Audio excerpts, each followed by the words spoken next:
La démocratie par rapport à la mentalité. Aujourd'hui, qu'on ne le veuille pas, certains parleront de la mentalité africaine, la mentalité européenne. Ça n'existe pas. Nous sommes dans un monde interconnecté. Ce qui se passe en Europe peut bien se passer au Congo et partout. Notre projet se base en quoi? On explique les projets, les réalisations, on explique un cadre logique, c'est-à-dire les séquences des événements, on explique ce qu'on appelle la théorie de Maslow, c'est-à-dire les bases essentielles pour tout un peuple. Premièrement, il a besoin de manger. Après avoir mangé, il a besoin d'avoir un toit. Après avoir eu un toit, il a besoin d'avoir une femme, des enfants. Et faire des enfants, après il pourra dire qu'il a réussi sa vie. Or, aujourd'hui au Congo, vous allez voir quelqu'un qui a 40 ans, il habite chez ses parents. Alors que dans d'autres pays du monde, on a déjà résolu les problèmes de la faim. Aujourd'hui au Congo, manger aujourd'hui au Congo, c'est un luxe. Aujourd'hui, boire de l'eau au Congo, c'est un luxe. Or, vous allez dans d'autres pays, vous verrez des fontaines dans les rues. Nous, on s'est dit, ok, nous ne sommes pas des politiciens, mais nous voulons mettre à la portée des politiciens et de l'homme congolais un outil essentiel. On s'est dit, l'eau, c'est la vie, l'électricité, c'est le confort. Quand on a l'eau et l'électricité, c'est le début du développement. Et les projets en soi tournent autour de ça. Avec ces 5 piliers, comme je peux me répéter, dialogue inclusif et compromis historique, suivi d'une commission vérité et réconciliation. De cette comité vérité et réconciliation sortira un leadership de groupe ou consensuel. Parce que nous avons souvent des leaderships populaires. C'est là où ça se pose des problèmes. Et de ces leaderships consensuels sortis d'un consensus, il y aura ce qu'on appelle des réformes institutionnelles. Pourquoi on dit les réformes institutionnelles? Parce que dans notre pays, on offre un peu le pays au président. Le président a tous les droits. Il peut se permettre des choses. Et le 5e point, on appelle ça, c'est l'adaptation des vocabulaires. C'est-à-dire notre discours n'est pas vraisemblable. Vous verrez les Congolais, ils pleurent. Les Congolais, ils crient. Mais au lieu de parler, ils crient. Ici, mais où incompréhensible chez les grands de ce monde. Et là, ça pose un problème pour rentrer en matière. Et ces projets en soi, il y a l'aspect politique qui est les réformes des institutions de la République, il y a l'aspect développement. Comment amorcer le développement? Comment faire de la sorte que les investisseurs viennent au Congo? Comment trouver de l'argent? Parce que dans notre pays, nous parlons souvent des problèmes. Quand on amène un projet, on nous dit qu'il faut amener de l'argent. Or, logiquement, un ingénieur, son but n'est pas d'amener de l'argent. C'est de mettre en place une étude. C'est l'homme politique congolais qui doit chercher de l'argent. Mais nous nous sommes dit, ok, on est allé au-delà de ça. Non seulement on a mis en place un projet, nous avons mis en place aussi les procédés pour trouver de l'argent, ou nous avons amené de l'argent. Donc nous avons des investisseurs qui sont prêts à accompagner cette vision avec des projets, ce qu'on appelle des projets à impact visible. Cela veut dire quoi? Il y a un projet global. Le projet de développement ou le projet de société que nous menons est divisé en 2 parties. Il y a la vision conjoncturelle et la vision structurelle. C'est-à-dire la vision conjoncturelle, aujourd'hui, demain, vous êtes président, qu'est-ce que vous faites? Vous n'allez pas me dire que je vais apprendre à devenir président. Non, vous allez apprendre chez vous à la maison. Nous avons compris, au Congo, nous avons un problème. Souvent, moi, quand j'étais petit, j'ai appris, je vais à l'école, je finis et je viens travailler. Mais au Congo, qu'est-ce qui se passe? Les gens travaillent, après ils vont à l'école pour avoir les diplômes. Vous voyez? Pendant ce temps, le peuple fait quoi? Il attend que vous ayez fini, que vous ayez votre diplôme, après que vous venez gouverner. Non. C'est pourquoi on se dit, ok, on passe outre, on met les outils nécessaires, ce qu'il faut pour gouverner le pays. S'il faut les accompagner, on va les accompagner pour qu'enfin, qu'on dise une fois, le Congo a amorcé son développement. Voilà un peu la vision globale. Et cette vision part de quoi? Nous avons des projets dans le domaine de l'eau potable, en électricité, bien entendu, après avoir fait ce qu'on appelle les réformes institutionnelles de la République, bien entendu. Il y a ce qu'on appelle la vision, comment résoudre la problématique de délestage, comment résoudre la délestage en eau et en électricité, comment résoudre la problématique sanitaire de base, c'est-à-dire dans les traitements des déchets, dans les salubrités, dans dans l'urbanisation. Vous regardez au Congo, les rues ne sont pas urbanisées, les quartiers ne sont pas urbanisés. Comment urbaniser les quartiers? Comment faire de la sorte que, c'est-à-dire les accès soient accessibles? Dans les études, nous avons montré que si nous ne faisons rien, un tiers de la population va mourir, congolaise. L'étude a été faite, nous avons fait l'étude en 2009, c'était l'échéance de 2010 à 2030. Si on ne fait rien, un tiers de la population va mourir. Des bases qu'on donne à un malade.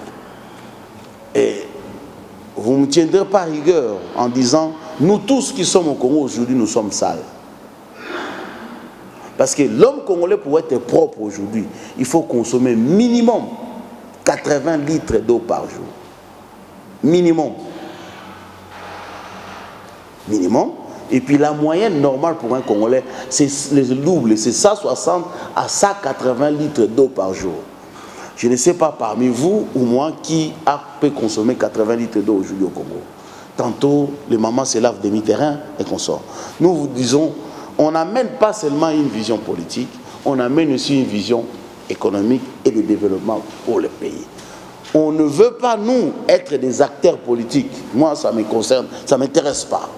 On est fatigué de voir le peuple congolais souffrir. On regarde à la télé, on voit les inondations partout. Nous amenons des projets sur l'assainissement des eaux, comment drainer les eaux, comment enlever les immondices, comment créer les transports publics. C'est étonnant de voir dans un pays, nous avons un ministre de la Santé, quand il est malade, il va se faire soigner à l'étranger. Nous avons des autorités dont les enfants étudient à l'étranger. Nous nous disons, il est possible de réformer le système éducatif congolais et que les enfants de nos autorités étudient au Congo. Nous nous disons, il est possible de mettre en place des infrastructures modernes pour que nos politiciens se soignent au Congo. Si vous allez partout au monde, surtout en Afrique du Sud, on vous dira, tous les médecins en général, 70%, 80% sont des Congolais. Comment ces Congolais quittent les pays, ils vont soigner en Afrique du Sud. Et ces mêmes politiciens quittent les Congos, vont se faire soigner en Afrique du Sud. Il y a un paradoxe là-dessus. Alors, dans ces projets, on s'est dit, il y a possibilité d'avancer, il y a possibilité de mettre en place des logiques claires. Donc, nous allons pour que les projets se mettent en place, il y a une période transitoire qu'on a dit de 1000 jours. C'est-à-dire, il y a un travail qui doit se faire sur la mentalité, sur le comportement, sur la logique même. Nous qui sommes à l'étranger, quand nous venons ici, il y a pour se comprendre dans certains points, c'était difficile. Je ne sais pas si vous avez déjà fait l'expérience, beaucoup sont fatigués de venir ici. Beaucoup de Congolais ont fait des affaires avec leur famille, ça ne marche pas. Pourquoi? Parce qu'il y a un problème de logique, on ne comprend pas. Vous verrez, les hommes politiques congolais arrivent à embobiner le peuple facilement. Pourquoi? Parce que nous avons une autre logique. Je vous donnerai un exemple. Ici au Congo, on appelle les gens papa. Bravo. Pourquoi appeler quelqu'un papa? Moi, j'ai un seul papa au monde. Tous les politiciens ne sont pas mes papas. Mais je vais vous expliquer. Dans ces projets, on explique pourquoi ils veulent qu'on les appelle papa, maman. Quand vous appelez quelqu'un papa, vous n'arriverez pas à vous poser contre lui. Et les femmes qui sont là, vous conviendrez avec moi, je vais vous donner un exemple. Quand on était jeune, vous avez une jeune fille du quartier qui vous la drague. Si vous appelle Yaya, vous serez bloqué. Vous voulez qu'il vous appelle à votre prénom. Vrai ou faux? Et c'est la même chose nos politiciens. Quand on les appelle papa, un tel, je ne veux pas rentrer dans les noms des politiciens, vous serez bloqué. C'est un mur qui se crée. C'est une stratégie qu'ils ont mis en place pour détourner la mentalité de l'homme congolais, pour les rendre comme des moutons. Aujourd'hui, si vous allez dans la rue, l'homme congolais, excusez-moi les termes, nous sommes des moutons. On nous traîne à l'abattoir. Le but de ces projets, ce n'est pas de dire l'homme congolais, opposez-vous contre les dirigeants. Non. Le but de cela est que nous pouvons bâtir notre pays ensemble, avec ceux qui ont mal géré et ceux qui ont la volonté de bien gérer. Le but, ce n'est pas de dire, celui-là il est bon ou celui-là il est mauvais. Non. Le but, c'est de dire comment on peut faire pour se retrouver autour d'une base. Nous avons une vision comment construire des immeubles, des bâtiments sociaux. Nous avons la possibilité de comment faire ce qu'on appelle l'électromobile, c'est-à-dire la mobilité, créer des transports publics. Nous avons la possibilité, c'est-à-dire les études sur l'agriculture, développer l'agriculture. Quand vous entendez l'homme politicien, le politicien congolais, il vous parle de tout ça. Dans la réalité, ils ne le font pas. Mais nous, nous allons dans les détails pour vous donner les éléments, que vous puissiez nous poser des questions. Comment vous allez commencer l'agriculture? Vous êtes au pouvoir aujourd'hui, les maïs, pour cultiver, récolter les maïs, il faut 5 à 6 mois. Comment vous allez faire quand vous serez, si dans votre outil, pour les politiciens qui accepteront de travailler là-dessus, comment ils vont faire pour trouver les maïs? Comment ils vont faire pour trouver? Voilà un peu la vision qui a été faite. Dans cette vision, nous disons, on ne peut pas bâtir le Congo avec un budget de 10 milliards. C'est faux et archi faux. On explique dans ces projets, c'est quoi un budget?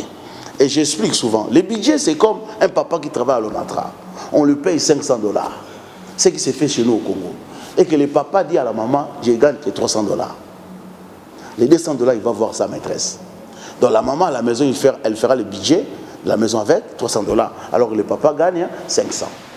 Nous disons, le Congo aujourd'hui, il est possible d'amorcer le Congo avec un budget de 100 à 110 milliards. Dans ces projets, nous avons mis en place une étude. Pendant les 18 ans, nous commencerons avec un budget de 110 milliards pour qu'au bout de 18 ans, le Congo ait un budget qui tournera autour de 300-350 milliards avec des réserves budgétaires de 152 milliards. Nous serons parmi les rares pays au monde qu'on aura les réserves budgétaires. Tout le monde vous dit que le Congo est un pays riche, mais cette richesse, on ne le voit pas. Nous nous disons, on peut mettre en place que ces richesses soient mises en évidence et exploitées. C'est ça un peu la vision. Nous partons, c'est-à-dire, les standards internationaux existent, mais nous ne prenons pas les standards internationaux pour les mettre au Congo. Nous prenons les standards internationaux pour l'adapter à la réalité du Congo. Il n'y a pas une différence entre un homme blanc et un homme noir. Mais si on regarde comme ça, on a tendance à croire que eux, Dieu les bénit, nous, on ne nous a pas bénis. Non, on s'est dit, le vrai problème, c'est l'homme congolais. Ce n'est même pas les politiciens congolais, c'est l'homme congolais. L'homme congolais doit comprendre qu'est-ce qu'il veut pour son avenir. Et dans ces projets, on explique de manière séquentielle l'agencement des idées, comment on va aboutir, comment on va atteindre. Quand on vous parle d'un budget, je vous donnerai l'exemple comment on a synthétisé les budgets, quand le moment sera venu. On a défini un budget avec un projet qui se base sur 3 chantiers. Les chantiers de la sécurité nationale et les réformes institutionnelles. C'est un chantier qu'on a avisé en 20 milliards. La politique énergétique maîtrisée et les options de l'autosuffisance multisectorielle. Ce sont des blocs, des blocs compacts qu'on a estimés à 50 milliards. La politique de l'être humain, de l'homme congolais, du social, on a évalué à 30 milliards. C'est-à-dire l'éducation, santé et emploi. Et bien entendu, les systèmes de retraite et d'assurance et consorts. Alors beaucoup, là, je vois les yeux qui vous disent 30 milliards, vous sautez les chiffres et consorts. Comment vous allez trouver les chiffres? Mais le moment venu, je vous montrerai que les chiffres, c'est vrai. Pourquoi? Nous avons un pays, 80 millions d'habitants. Si vous prenez 10 milliards, vous le partagez en portefeuille par Congolais, ça fait combien? Non. On s'est dit ceci. Pour amorcer un développement, il faut qu'il y ait le pouvoir d'achat. Or, aujourd'hui, l'homme congolais n'a pas le pouvoir d'achat. Avec 110 milliards, si nous prenons 80 millions de Congolais, on divise par une moyenne de 6 personnes par famille. Parce qu'aujourd'hui, au Congo, nous avons une moyenne environ de 6 personnes par famille. Si vous dites 80-85 millions de personnes, vous divisez par une moyenne de 6 personnes, ça nous fait environ 11 à 12 millions de familles. Donc nous ne sommes pas nombreux. Si vous donnez 500 $ par famille, vous donnez aux mamans, c'est que ça vous fera 6 à 7 milliards. Et si vous prenez une maman qui vous donne 500 $ par mois, ça s'appelle le prêt de consommation. Et cette maman, pendant une année, peut payer des taxes, ça peut booster l'économie. On ne peut pas relancer l'économie sans qu'il y ait le pouvoir d'achat. Et dans ces projets, au début, on donne, c'est-à-dire on finance les familles congolaises pour qu'ils consomment, pour que l'économie tourne. Aujourd'hui, au Congo, il n'y a pas d'économie. Il n'y a aucun système économique au Congo qui fonctionne. Les banques ne fonctionnent pas. Un pays où il n'y a pas de banque, c'est un pays qui ne fonctionnera pas. On vient dans ces projets, on explique comment fonctionne le système de frais des prêts fractionnaires. Comment fonctionne les politiques d'assouplissement quantitatif? On vient dans ces projets, on explique. Quand on nous parle de Fonds monétaire international et Nations Unies, nous avons tendance que ces gens-là sont des démons. Ils viennent dans nos pays juste pour nous embobiner. Non, c'est faux et archi faux. Nous avons besoin du Fonds monétaire international. Nous avons besoin des programmes structurels des Nations Unies. Mais cependant, nous ne les comprenons pas. Nous ne savons pas comment ça fonctionne. C'est pourquoi ces gens-là en profitent derrière notre dos. Et dans ce projet, on explique.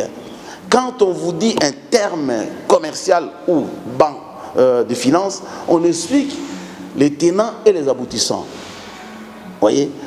Le but de ce projet, vraiment, on étale, on balance. C'est de la connaissance, on le met à la portée de tout le monde pour que l'homme congolais soit en mesure de comprendre ce qu'on lui dit demain. Pour que demain, le politicien congolais ne vienne plus nous mentir, que demain, on va vous construire Tour Eiffel à Genève, à Kinshasa. Et demain, on va vous construire un port à eau profonde au banana et qu'on sort. Nous, on dit c'est faux, vous mentez, monsieur. Mais nous pouvons faire que vous arrivez. Comment? Voici comment on peut faire de manière séquentielle. Comme nous avons toujours dit, si vous n'arrivez, avant de déplacer une montagne, vous devez apprendre à déplacer les cailloux qui est devant votre pied. Or, chez nous, les cailloux n'est pas encore déplacés, nous voulons déplacer les montagnes. Et l'homme congolais applaudit. Non. Nous, on démontre, monsieur, s'il vous plaît, ce que vous dites là, ça ne va pas. Mais cependant, vous pouvez le faire si vous allez dans ce sens. Aucun pays au monde arrivera, je vous dis, depuis qu'on a eu des politiciens, aucun pays au monde arrivera à réaliser des projets de société de nos politiciens. Tantôt nous avons eu ce que nous avons eu, aujourd'hui nous avons ce que nous avons.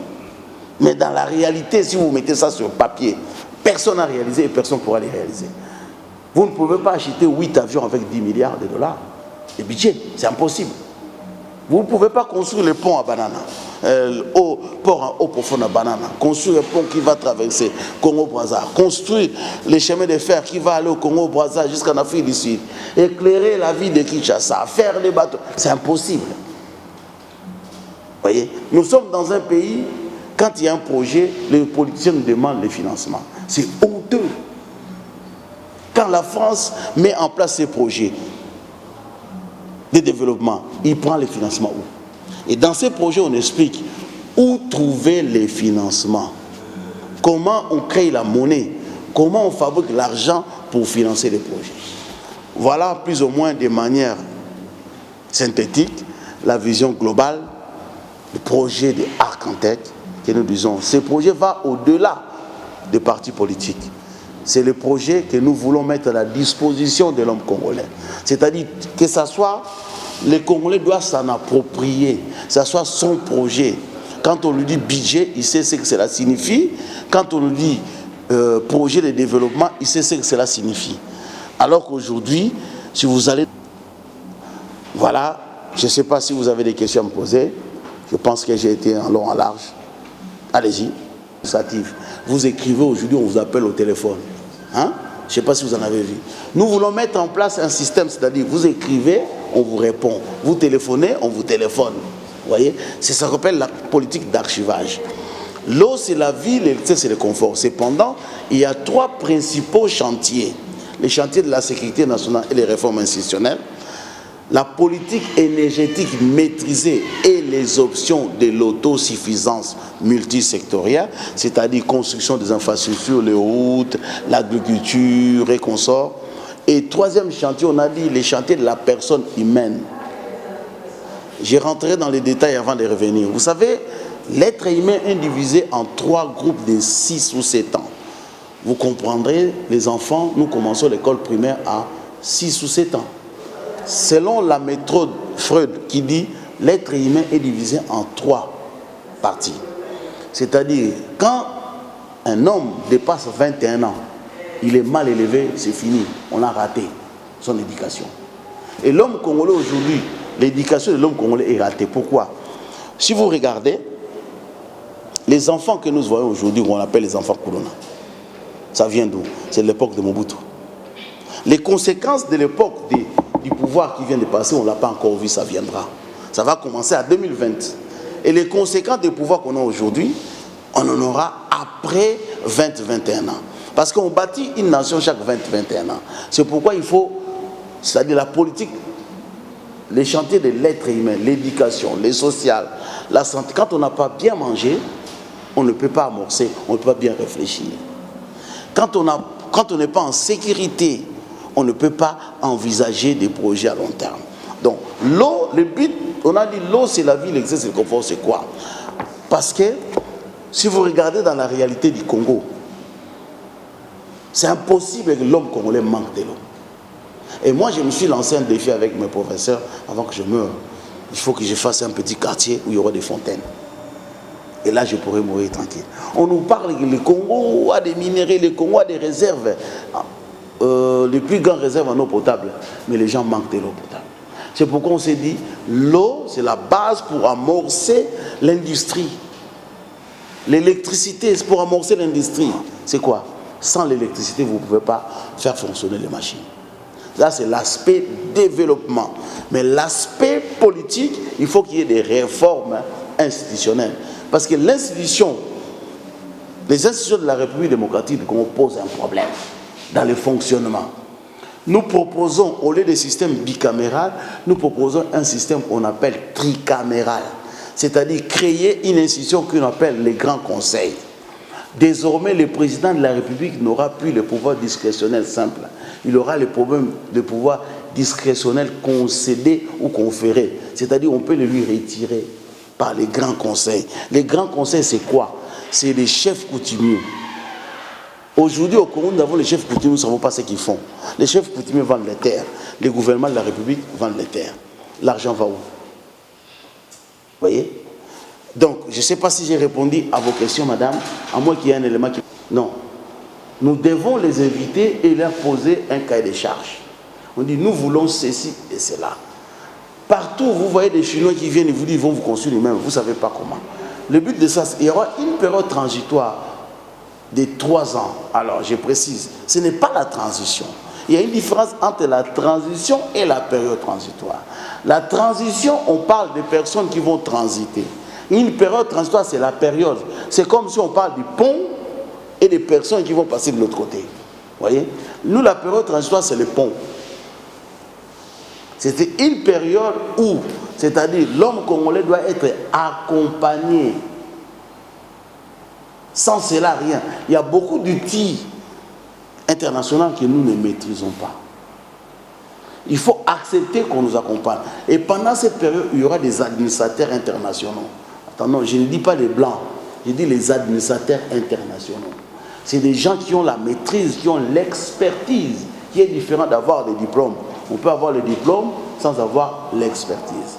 Je parlais de dialogue inclusif et compromis historique. C'est quoi? Il faut avoir un pacte républicain. Le pacte républicain, c'est la Constitution.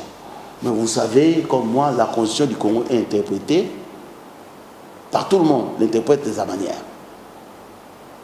Donc chacun, ça dépend de son obédience, il interprète la Constitution.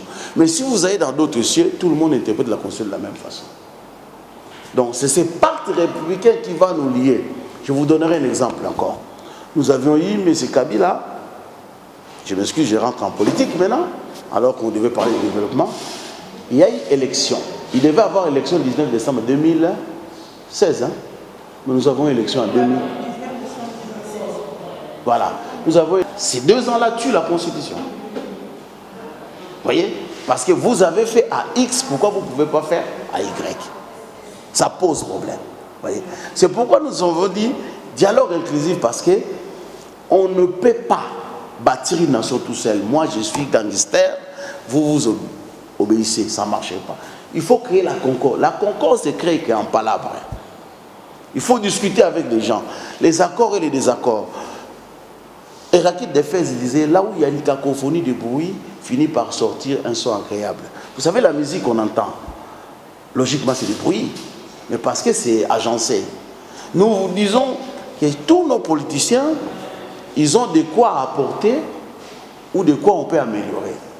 Chacun en nous, nous avons quelque chose de bien, même si on voit plus de ce qui est de mal.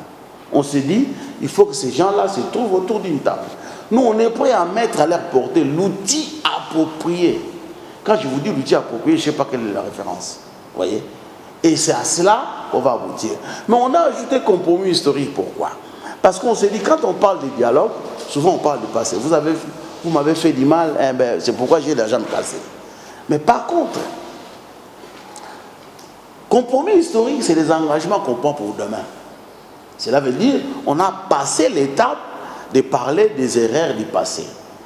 On prend des engagements pour les jours futurs. On a parlé de commission vérité et réconciliation. Pourquoi? Il y a ce qu'on appelle la justice molle. On s'est dit ceci. Je prends l'exemple tout con. Moi, j'étais président dans ces pays, j'ai volé de l'argent. Je prends l'exemple. J'ai 100 millions. Si vous me créez des troubles, je vous crée la guerre pendant un certain temps.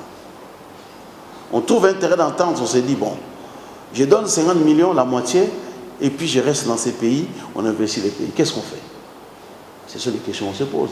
Nous nous sommes posés 5 questions élémentaires. On s'est dit, ce qu'on appelle les questions de victimation. On s'est dit ceci, est-ce que nous accepterons que les bourreaux d'hier soient les dirigeants de demain? Est-ce que accepterez-vous? Ce sont des questions qu'on va poser dans les dialogues et dans les compromis historiques. On s'est dit, accepterez-vous que les pays crèvent de faim, cherchent des financements, alors que la majorité de nos autorités ont des comptes en banque de millions et consorts? Ce sont des questions qu'on a posées. Accepterez-vous? Voilà. Les 5 questions, on appelle ça les 5 questions de victimation. J'ai posé, pouvons-nous accepter que les bourreaux d'hier se positionnent comme donneurs de leçons et gouvernants dans les Congos de demain? Ça, ce sont les questions que l'homme congolais doit se poser.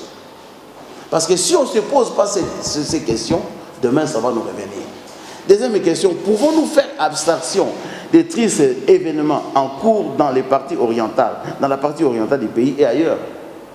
Est-ce que nous sommes prêts à dire on oublie, on avance? Ce sont des questions. Nous, on n'est pas là pour dire ce qu'on fait sur des questions. On donne la possibilité à l'homme congolais de se positionner. Troisième point, on a dit, pouvons-nous parvenir à une meilleure réconciliation nationale sans passer par une cure d'âme et une confession sur le mal congolais? Et cinquième question, les dirigeants soupçonnés de haute trahison méritent-ils d'un pardon ou d'une quelconque immunité?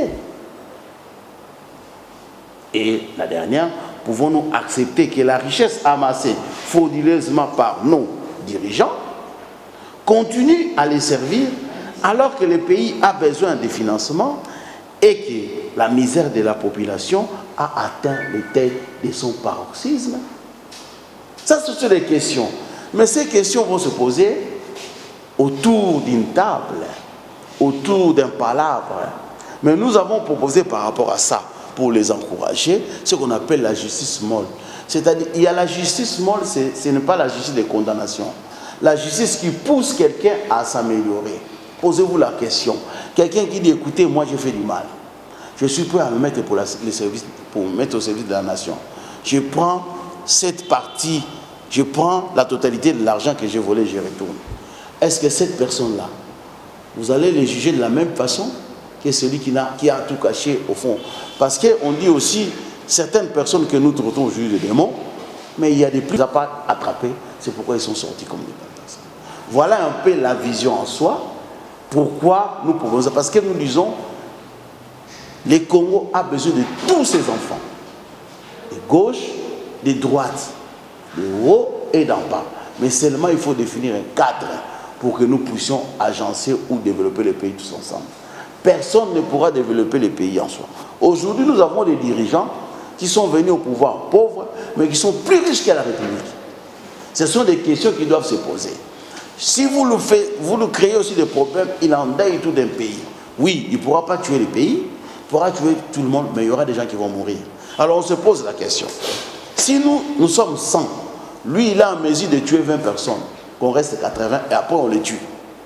D'accord? Ça c'est une option. La deuxième option, bon, lui il dit, écoutez, ne me tuez pas. Moi je rembourse une partie d'argent. Les 20 personnes ne mourront pas. Est-ce que ça ne nécessite pas à négocier? Oui, ce sont des questions qui se posent, qui devront se poser autour d'une table. Et c'est là qu'on va avancer. Former les consorts, là je suis fort. Mais s'il faut faire la littérature, blablabla, j'arrive pas. Vous voyez? C'est comme moi. Après, il y a d'autres enfants, on appelle ça période duale. c'est-à-dire 2 jours à l'école, 3 jours à l'atelier. Il y a N4, il y a des enfants, vous pouvez faire ce que vous voulez, lui, c'est rien. Donc on le met directement au travail. Après un certain âge, s'il veut être maçon, on le met là-bas. Après 3 ans, avec le maçon, il saura forcément comment faire. Ça, c'est pour atteindre ces niveaux. Mais bien entendu, je ne suis pas dirigeant dans ces pays. On met l'outil à la portée des politiciens pour que nous puissions les accompagner et qu'on atteigne. Vous avez parlé d'un point que vous avez dit, pourquoi on a attendu que Kabila soit parti. Non, nous on n'a rien contre Kabila. Il est le père de ses enfants, on n'a rien contre lui. Mais cependant, il a été le président de la République démocratique. Nous n'avons pas entendu. Moi j'ai été ici en 2008. Quand Kabila disait qu'il a besoin de 15 personnes pour gouverner ces pays, nous on était là. Mais tout le monde ne peut pas faire la politique. Moi ça ne m'intéresse pas. Vous voyez, je n'ai pas besoin d'être politicien. Pourquoi? Nous devons avoir des gens. Moi, je vais faire mes plantations, je vais construire mes immeubles, je vais être ingénieur dans mon coin. Ça ne m'intéresse pas si aujourd'hui, demain, on m'appelle ministre et monsieur. Ça ne m'intéresse pas. Vous voyez? Donc, les moments n'étaient pas opportuns. Pourquoi? Nous avons aussi des familles. Nous avons aussi des femmes et des enfants. Donc, pendant ces temps-là, peut-être, je faisais autre chose.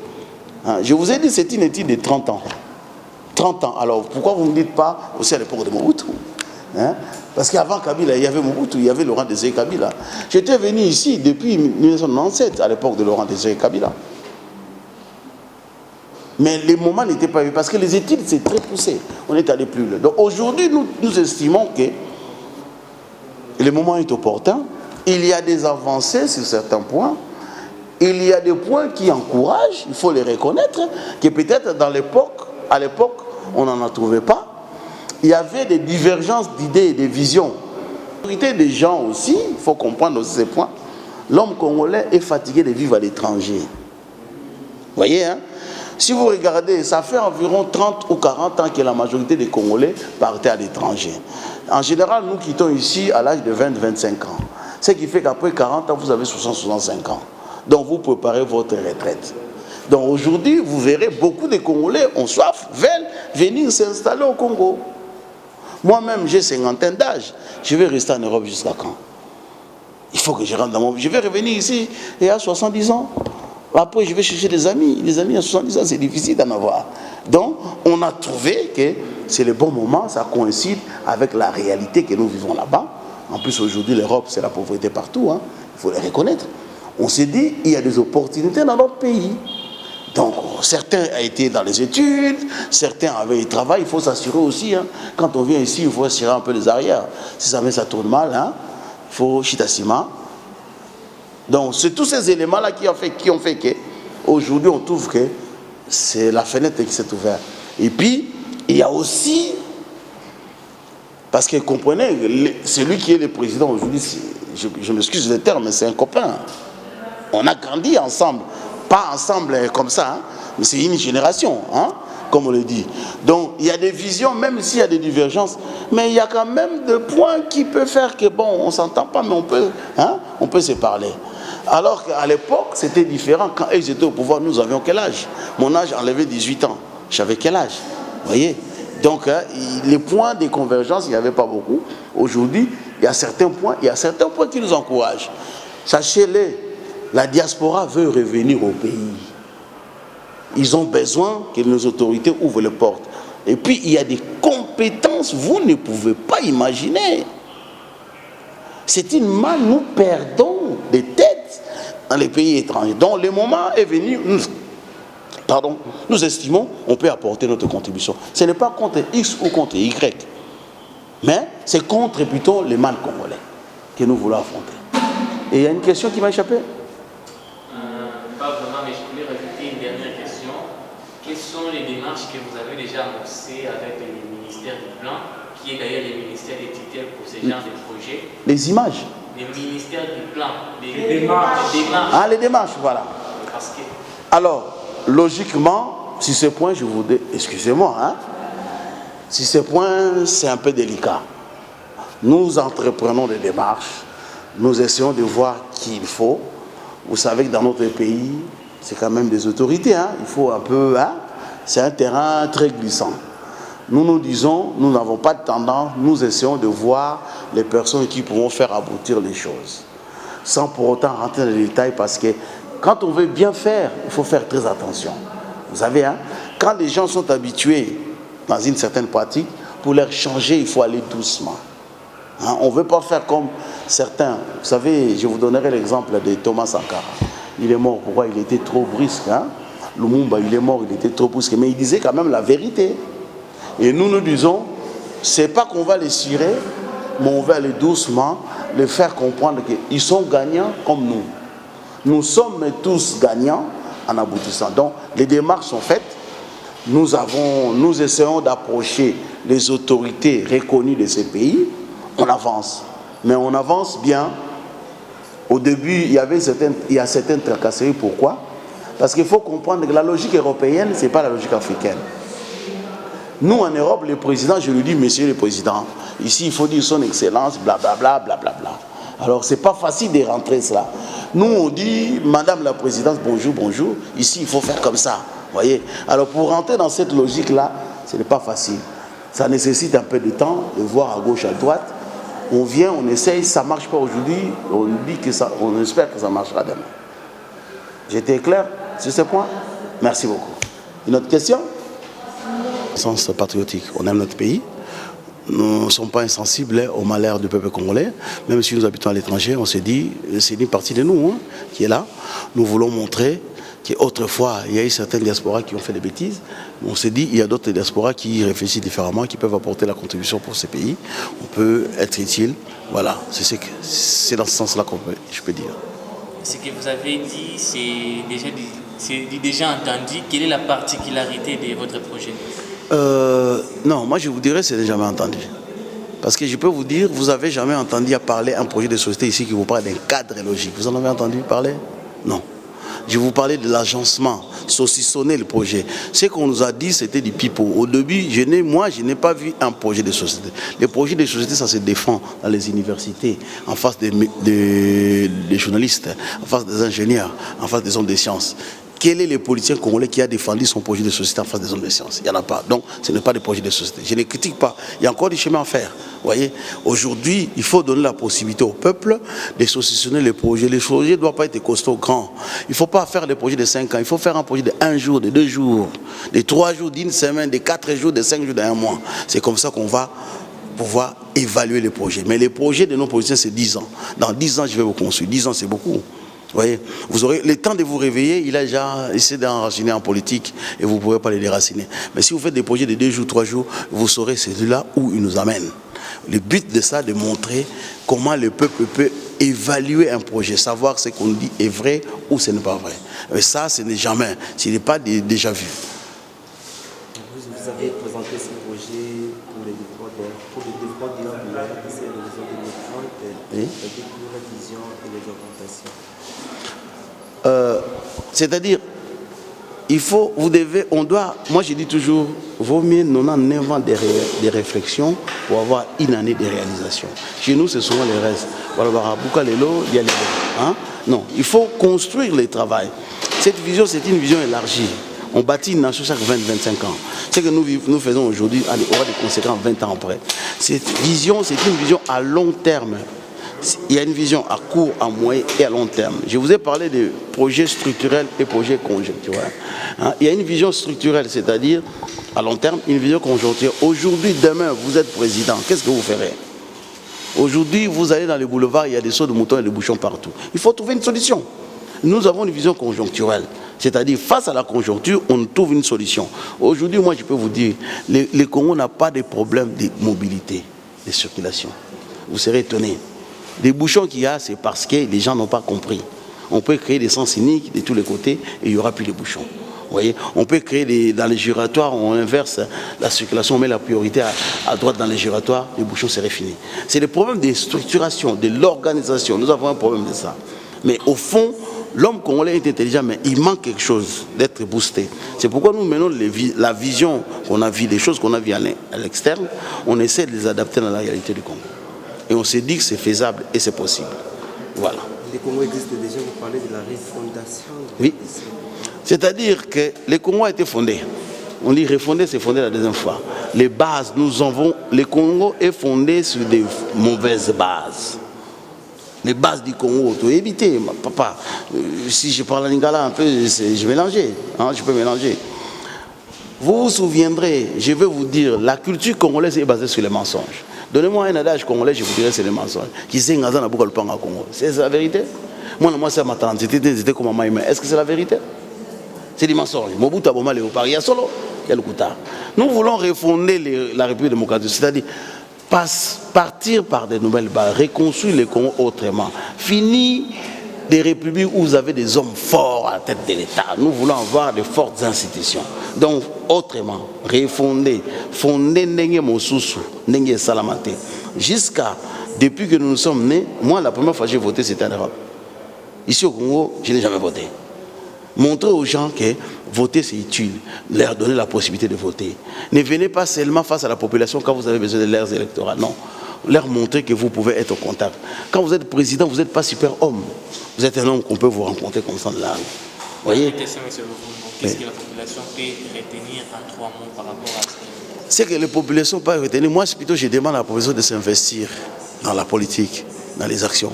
Personne ne viendra vous apporter une solution. C'est vous qui porterez les solutions par rapport à votre problématique. Nous tous. C'est-à-dire que la population doit s'investir dans les quotidiens. Il ne faut pas abandonner. Et partout au monde, aucun pays s'est développé du jour au lendemain. Il y a toujours des problématiques, mais nous devons nous dire que c'est possible. Déjà croire en cela. Quand vous croyez en quelque chose, demain vous pouvez réaliser. Mais aujourd'hui, je vois le peuple congolais, c'est comme si il est désabusé et fatigué. Il ne croit plus à rien. Et quand vous ne croyez plus à rien, c'est que vous vous condamnez. Donc j'ai dit au peuple congolais, vous ne condamnez pas. C'est possible. Il y a possibilité. Croyez, il y a des gens qui réfléchissent pour que les choses s'améliorent. Et ça va s'améliorer. Si ce n'est pas aujourd'hui, et je vous dis, j'étais venu l'autre fois, ça n'a pas marché, je suis rentré, je suis venu cette fois. Si ça ne marche pas, c'est pas grave, je ne me fatiguerai pas. On dit, voilà.